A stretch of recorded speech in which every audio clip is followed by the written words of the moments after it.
Dans son livre La chèvre de ma mère de Ricardo Kaniyama, appelé aussi Les secrets de la prospérité financière, il raconte l'histoire de son enfance. Son père était un riche fermier qui avait un très grand troupeau dans son village natal. Son père décéda alors qu'il était enfant, dans un village patrimonial où les enfants du défunt n'avaient aucun droit sur les biens de leur père. Les frères de son père prirent tout ce qu'ils avaient, son père avec 2 femmes, et on donna une chèvre à chacune de ces femmes, dont sa mère qui avait reçu une chèvre. Sa mère conserva cette chèvre malgré la souffrance. Elle accepta que ses enfants mangent les légumes sans viande, et cette chèvre reproduisit une descendance, mais celle de la 2e femme de son père on la mangea, et le troupeau de son père fit manger par les oncles et ses cousins. Malgré les difficultés, sa mère réussit à créer une richesse à travers cette chèvre.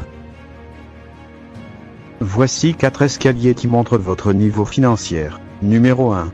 Le pauvre chronique sont ceux qui dépensent plus qu'ils ne gagnent. Leur revenu est inférieur aux dépenses. Conséquence, ils ont plus des dettes, des crédits, parfois ils tombent dans la mendicité, les vols, l'escroquerie, la dépendance. Numéro 2. Le pauvre équilibré sont ceux qui dépensent tout ce qu'ils produisent. Ceux qui sont dans cette catégorie ont l'habitude de dépenser tout ce qu'ils gagnent. Ils n'ont pas forcément recours à des dettes, ou des avances sur salaire, ou des crédits, ou encore à la mendicité. Ils se contentent en général de ce qu'ils ont. C'est déjà mieux par rapport à la première catégorie, mais avec une telle mentalité, la personne est condamnée à rester dans la pauvreté toute sa vie. Numéro 3. Le pauvre moyen. Ils économisent pour des dépenses futures, acheter la voiture, une maison, des habits, préparer une fête ou aller au mariage. Ils sont encore de plus en plus pauvres, car ces personnes ne font que dépenser ce qu'ils reçoivent. Numéro 4. Les riches. Eux par contre économisent 10% de leurs revenus afin de réunir un fonds d'investissement, un capital qui va leur permettre d'investir. C'est pourquoi les riches deviennent de plus en plus riches et les pauvres de plus en plus pauvres. Une fois que l'on est habitué de garder les 10% pour l'investissement, un riche peut investir et gagner encore plus, et les 10% de son revenu augmentent des valeurs au fur et à mesure que son revenu augmente. L'auteur nous la stratégie pour mieux économiser. Si tu veux arriver à la 4e escalier, celui des devenir riche, voici 3 stratégies qui vont t'aider à y arriver. Numéro 1. Lister les dépenses. Énumérer les dépenses dont il fallait absolument s'abstenir. Parmi elles figurent le transport pour les sorties, les loisirs avec les amis, et les appels téléphoniques non importants. Tout peut être réduit en fonction de notre revenu et nous permettre d'économiser les peu qui nous restent. Numéro 2. Prendre la décision de dépenser moins.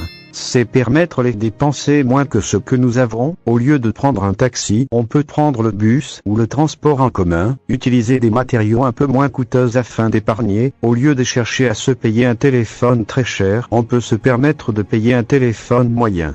Tout cela permet d'investir la moitié de l'argent à autre chose. Numéro 3.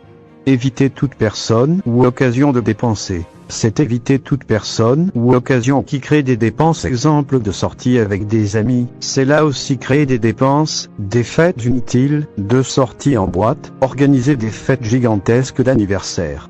Cela sont des occasions qu'on peut éviter pour bien économiser. Numéro 4.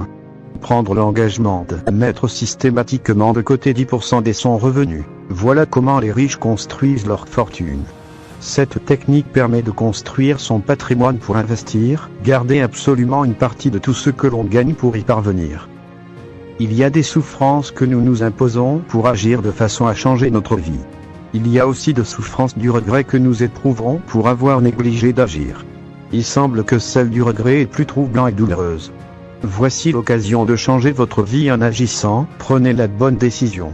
Abonnez-vous à notre chaîne YouTube, activez les notifications et laissez un j'aime pour nous encourager à publier encore plus de vidéos.